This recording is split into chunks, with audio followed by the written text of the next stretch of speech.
तो जैसा कि पिछले एपिसोड में हमने देखा था, वैसे लिंगजी को मूचेन की जरूरत भी नहीं थी कि ये आकर इसे बचाए, पर ये काफी अच्छा फील करती है कि मूचेन यहाँ पर इसे बचाने आया था।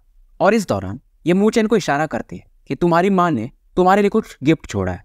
अब आगे लिंगजी जहाँ पर बैठी थी ये वहीं पर इशारा करती है। वहां पर मूचेन को एक ब्लैक स्टोन देखने को मिलता है, जहां पर ये एक मिस्टीरियस फ्लक्चुएशन अब फील कर सकता था। और लिंगजी इसे बताती है कि बहुत समय पहले की बात है, आंटी जिंग यहीं पर स्पिरिचुअल एरे को प्रैक्टिस किया करती थी और यहाँ पर उनके बहुत सारे जो एक्सपीरियंसेस हैं इस स्पिरिचुअल मिरर में रिकॉर्डेड है कि एरे को तुम कैसे समझोगे। और ये बहुत सही ट्रेजर था। और लिंगजी बताती है कि इन 3 सालों में मैं यही कर रही थी और फाइनली अब मैं advance array ancestral master level पर पहुंच चुकी हूँ। मूचेन भी ये सुनकर अवाक रह जाता है। लिंगजी बताती कि जब इसकी मेमोरी लॉस नहीं हुई थी तभी ये उस समय एंसेस्ट्रल मास्टर लेवल के करीब थी और अब तो इसकी मेमोरी वापस आ चुकी है, तो इसका एक्सपीरियंस पहले वाले से मिल चुका था और आंटी जिंग के गाइडेंस में ये काफी जल्दी ऊपर पहुंच चुकी थी। और लिंगजी फिलहाल इसे यहाँ पर कल्टीवेट करने के लिए बोलती है कि अगर तुम ढंग से प्रैक्टिस करो तो तुम आंटी जिंग के बेटे हो, तो तुम भी जल्दी ही advance spiritual era ancestral master level पर पहुंच सकते हो। मूचेन भी इस स्टोन फ्लोर पर आके बैठ जाता है और कल्टीवेशन अपना शुरू कर चुका था। फिलहाल यहाँ से लिंगजी, लुओली वगैरह निकल जाते हैं। मूचेन जैसे कल्टीवेशन में एंटर करता है, यहाँ पर इसे अपने आप एक नया डायमेंशन देखने को मिलता है और सामने इसे इसकी माँ दिखाई देती है। इन्हें देखते ही मूचेन अपना इमोशनल हो जाता है। पहली बार अपने माँ के स्पिरिचुअल क्लोन से नॉर्दर्न 7 कॉन्टिनेंट में मिला था। अब यांजिंग भी इसे प्यार से बुलाती, इनके भी आंखों में आंसू था और ये कहती है कि मूचेन अब तुम काफी बड़े हो चुके हो और तुम यहाँ पर पहुंच चुके हो, मतलब तुम स्पिरिचुअल जेड आइलैंड यहाँ पर आ चुके हो।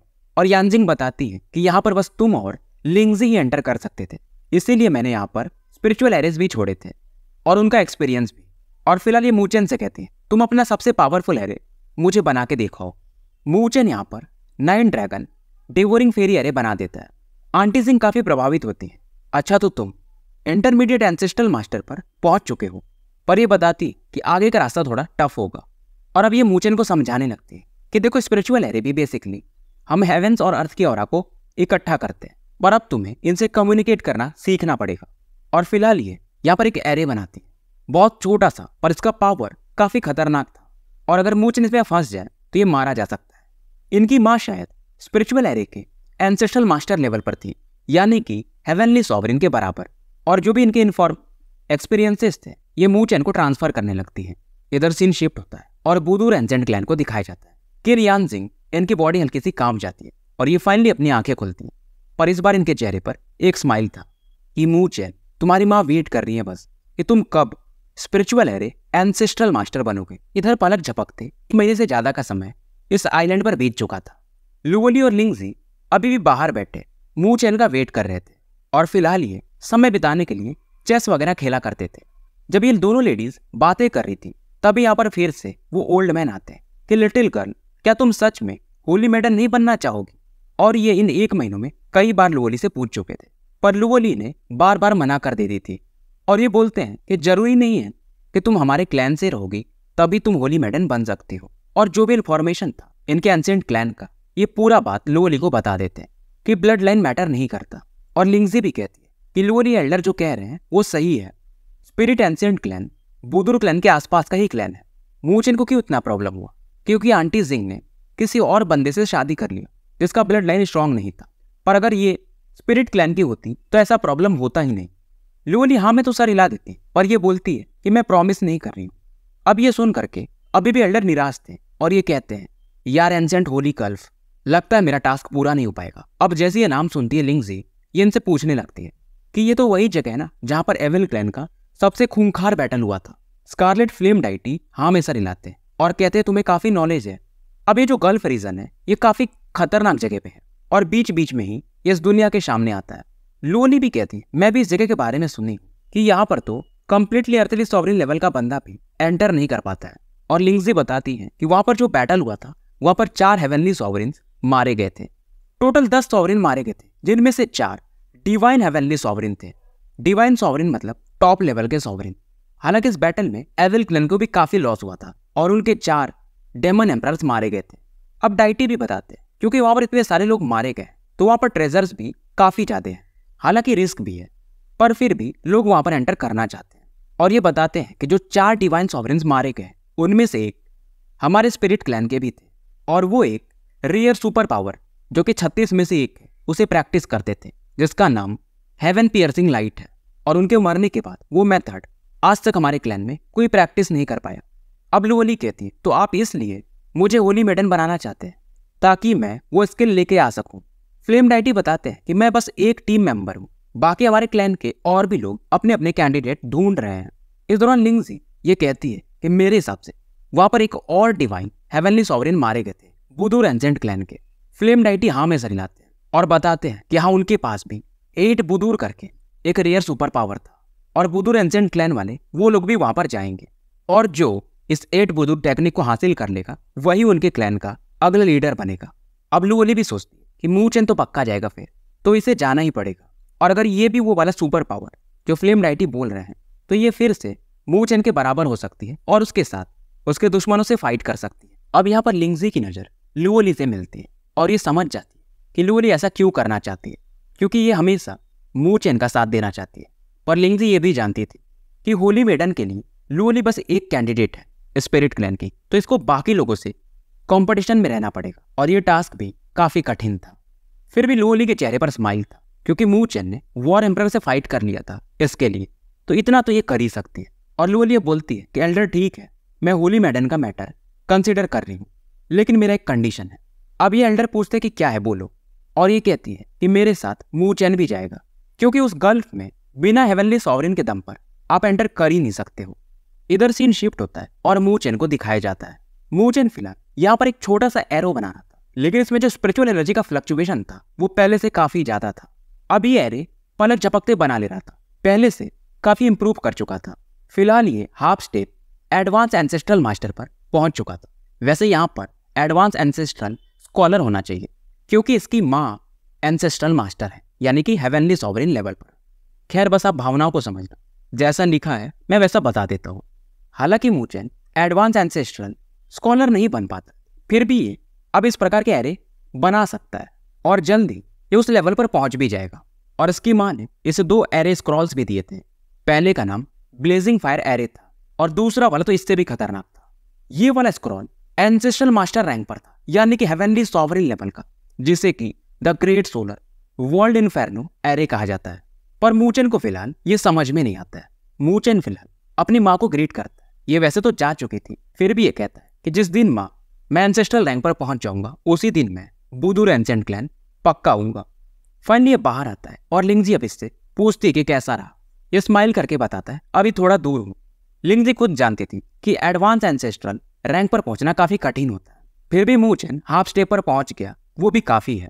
और मूचेन भी इनसे कहता है हमें यहाँ से निकलना पड़ेगा, नहीं तो वो लायन किंग हो और बाकी लोग यहाँ पर आ सकते हैं। पर तभी लुओली कहती है फिलहाल हम गल्फ में जा रहे हैं। मूचेन भी सरप्राइज होता है, ये नाम इसने पहली बार सुना था। अब लुओली जो भी इंफॉर्मेशन था 8 बुदूर क्लैन वाला, वो 8 बुदूर रेयर सुपर पावर, उसके बारे में भी इसे बताती है और इसे जो फ्लेम डाइटी ने ऑफर दिया था उसके बारे में भी। मूचेन समझ रहा था कि लुओली इसके लिए कर रही है और क्योंकि लुओली डिसाइड कर चुकी थी तो ये इसे रोकता नहीं है। मूचेन को भी मालूम था कि अगर ये कंप्लीट असली सॉवरेन बन गया और इसके पास वो 8 बुदूर वाला पावर है तो ये आराम से हेवनली सॉवरेन को भी रोक सकता है, क्योंकि जो रेयर सुपर पावर है ये आपको काफी गैप भरने में मदद कर देता है। फ्लेम डाइटी हंसते हैं कि तुम्हारी महत्वाकांक्षा काफी ऊंची है, पर इतना ध्यान रखना वहां पर बुदूर एंसेंट क्लैन के सभी जीनियस आने वाले हैं।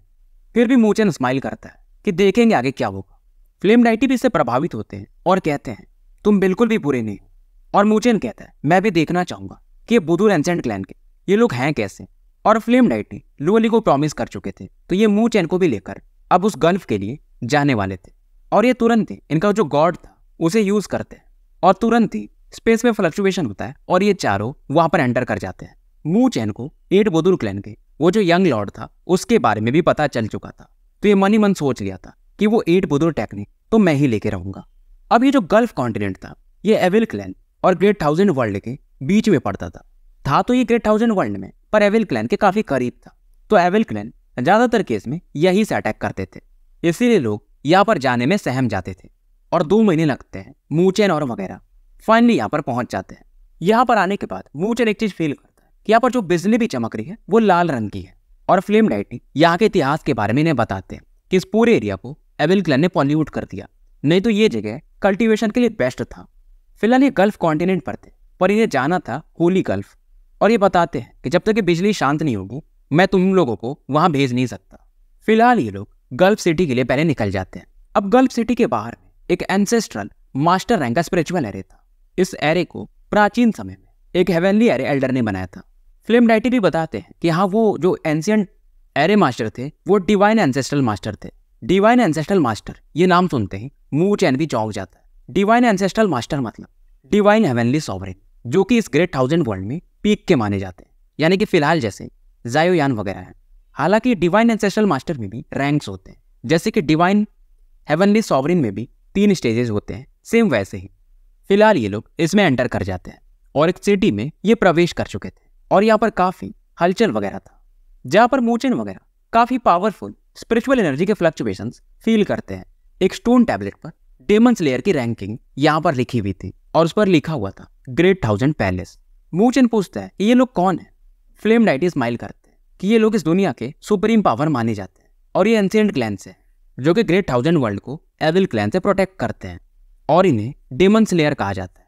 मूचेन वगैरह पहली बार ये नाम सुने रहते हैं और ये पूछता है तो यहाँ के पैलेस मास्टर कौन है, ग्रेट 1000 पैलेस के। फ्लेम डाइटी हंसते हैं कि ऐसा कोई पैलेस मास्टर नहीं है, हालांकि इसे बनाने वाले इमॉर्टल एम्परर थे। इमॉर्टल एम्परर के बारे में मूचेन ने सुना था, वो प्रीमोडियल इमॉर्टल बॉडी प्रैक्टिस करने वाले आखिरी बंदे थे। पर लिंगजी कहती पर इन लोगों के बारे में हमने इतना कम क्यों सुना है जब ये लोग इतने पावरफुल हैं। अब ये बताते हैं कि इसमें यानी demon slayer heavenly sovereign level के बंदे ही बनते हैं और उन्हें टेस्ट देने पड़ते हैं और उनको कॉन्फिडेंशियल रखा जाता है। और इन लोगों के सामने तो 5 एंशिएंट क्लैन यानी हम लोग भी काफी अच्छे से बिहेव करते हैं। और ये बताते हैं कि अगर तुम इनके टीम में रहते यानी ग्रेट 1000 पैलेस में, तो तुम्हारा बुदूर क्लैन भी तुमसे कुछ नहीं बोलता। और ये बताते हैं कि उसके लिए जरूरी नहीं है कि तुम हेवनली सॉवरेन लेवल में एंटर करो तभी यहाँ के मेंबर बन सकते हो। फ्लेम डाइटी वो जो स्टोन टैबलेट था वहां पर अपनी ऑरा थोड़ा सा यूज करते हैं और वहां पर ग्रेट 1000 पैलेस के नीचे कई सारे लोगों का नाम लिख कर आता है। सबसे ऊपर जो थे वो थे demon slayer king Qin Tian. अब उनके नीचे high rank demon slayer Liu Di Fang, Liu Shan, middle rank demon slayer Lu Ling Yu, low rank demon slayer Lu Shu, ऐसे करके बहुत सारे नाम थे। और ये बताते हैं कि अगर तुम डेमन स्लेयर बन गए यानी अगर डेमन्स को एविल क्लैन वालों को मार दिए तो तुम्हें पॉइंट्स मिलते हैं और उस पॉइंट्स के दम पर तुम रेयर सुपर पावर को भी खरीद सकते हो और इवन टॉप 20 सेलेस्टियल बॉडी भी तुम्हें मिल सकती है इनके बदले में। और मिनिमम इसके लिए 1000 डेमन स्लेयर पॉइंट्स होने चाहिए, तभी तुम एक लो रैंक के डेमन स्लेयर बन सकते हो। तो इसमें पावर मैटर नहीं करता है, तुम डेमन्स को कितना मारे हो वो मैटर करता है। अब हाई रैंक डेमन स्लेयर में बस 20 लोगों का नाम था, तो ये समझ ही जाया जा सकता है कि कितना टफ होगा। और ये बताते हैं कि जैसे मान लो तुमने लोअली अर्थली सॉवरेन लेवल के एविल किंग को मारा तो तुम्हें 50 पॉइंट मिलेंगे, अपर्ली अर्थली सॉवरेन लेवल के मारा तो 100 पॉइंट और कंप्लीट अर्थली सॉवरेन को 200 पॉइंट। डेमन एम्परर को मार दिए तो 3000 पॉइंट्स और ऐसे डेमन एम्परर जिसके पास हेवनली सॉवरेन पावर हो तो 5000 पॉइंट्स। और अगर तुमने हेवनली डेमन एम्परर को मार दिया तो 10,000 पॉइंट्स। अब कैलकुलेशन के हिसाब से अगर आप 20 लोअली अर्थली सॉवरेन को मारोगे तो आप एक लो रैंक के डेमन स्लेयर बन सकते हो। मूचेन यहाँ पर अपने पसीने पोंछने लगता है। अब इस तरह लोअली पूछती है कि क्या एल्डर किन टियान ने एक हेवनली डेमन एम्परर को मारा था। फ्लेम डाइटी इनका नाम लेते मन ही मन इनको इज्जत देते कि बहुत साल पहले की बात है, किन टियान उस समय काफी यंग थे तुम लोगों के जैसे, और वो यहाँ पर एक टीम लेकर आए थे और उनका सामना एविल क्लैन से हो जाता है। किन टियान की पूरी टीम मर जाती है पर वो यहाँ से बच के निकल जाते हैं, लेकिन वो यहाँ पर 200 साल तक रहते हैं और जब भी एविल क्लैन यहाँ पर एंटर करता था वो हमेशा उनको मारते रहते थे। इस दौरान वो हेवनली सॉवरेन लेवल पे भी एंटर कर गए और कई सारे एविल किंग्स को, एम्परर को वो मार चुके थे और इस दुनिया के वो पहले डेमन स्लेयर किंग बने। और फिलहाल अब तक उन्हें कोई सरपास नहीं कर पाया। डेमन स्लेयर किंग मतलब टॉप लेवल के बंदे, इसीलिए फिलहाल किन टियान ग्रेट 1000 पैलेस के चीफ एल्डर माने जाते हैं। हालांकि वो फ्लेम एम्परर और मार्शल एंसेस्टर जैसे फेमस नहीं, पर फिर भी फ्लेम एम्परर वगैरह भी उन्हें इज्जत देते हैं। और मूचेन को समझ में आता है कि वो शायद फ्लेम एम्परर और मार्शल एंसेस्टर के लेवल के आसपास ही होंगे। अब मूचेन इनसे पूछता है कि हमें डेमन स्लेयर का टोकन कहाँ पर मिलेगा। फ्लेम डाइटी स्माइल करते हैं कि तुम्हें काफी इंटरेस्ट है और कुछ दूरी जाने के बाद ये एक जगह पे आके रुकते हैं। यहाँ पर एक ब्लैक पवेलियन था और ये बताते हैं कि ग्रेट 1000 पैलेस का ये एक ब्रांच है जो कि फिलहाल गल्फ कॉन्टिनेंट को गार्ड करते हैं। अब जब ये लोग इसमें एंटर करते हैं तो सारे लोगों की नजर लूअली पर पड़ती है फिलहाल मूचेन इसके हाथ पकड़ लेता है ताकि ये लोग इसे घूरे न। बाकी लोग नाराज तो होते हैं और कुछ करते नहीं। और मूचेन यहाँ पर अपनी जब मर्डरस ऑरा रिलीज करता है तो ये लोग भी हैरान थे कि इतनी कम उम्र में इतनी किलिंग ऑरा।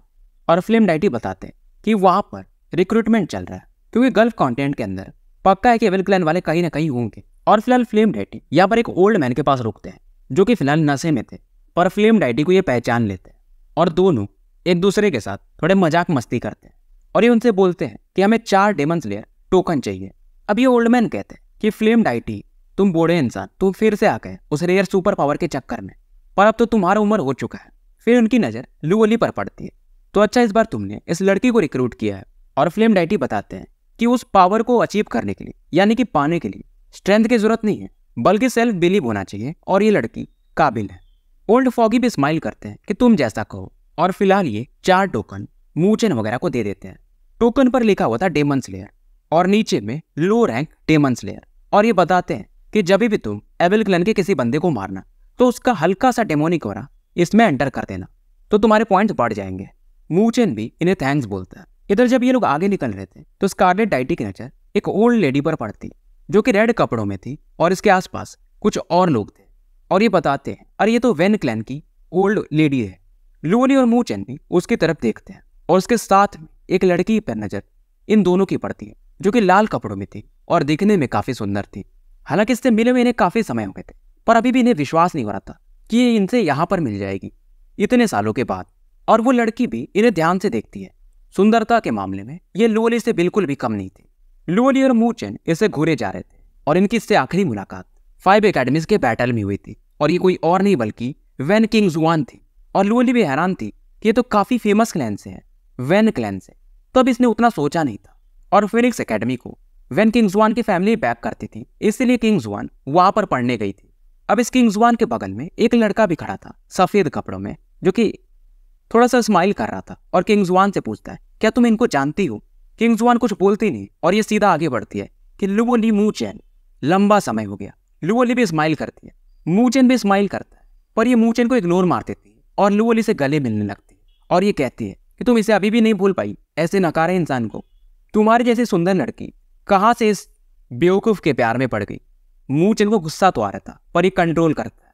फिलहाल ये तीनों एक दूसरे से बात करते हैं और वो जो व्हाइट कपड़ों में बंदा था वो भी मूचेन वगैरह से बात करता है। इसका नाम वेन जियू था और ये बंदा काफी समझदार था। मूचेन और लुओली अपना इंट्रोडक्शन इनको देते हैं। इधर वो ओल्ड ग्रैनी फ्लेम डाइटी से कहती है कि इस बार तुम थोड़ा जल्दी आ गए। फ्लेम डाइटी भी इनके मजे लेते हैं कि ये तुम्हारी जगह थोड़ी है, तो मेरा मन कभी भी आऊं। अदर ग्रैनी के कहने पर इन लोगों को भी डेमन स्लेयर का टोकन मिल जाता है। किंग जुआन काफी खुश थी कि अब एक बार फिर से हम मिल के काम करेंगे। किंग जुआन का भी पावर लेवल अर्थरी सॉवरिन के लो लेवल पर था। और इधर जब ये लोग अपने कमरे के लिए निकल ही रहे थे तभी मूचेन एक स्ट्रॉन्ग पावर यहाँ पर फील करता है और सामने वाले बंदे के कपड़े पर एक पगोड़ा बना हुआ था और ये थे 5 एंसेंट क्लैन में से एक, बूदूर एंसेंट क्लैन। तो स्टोरी यहीं पे समाप्त करते हैं और मिलते हैं फिर कल एक नए वीडियो के साथ।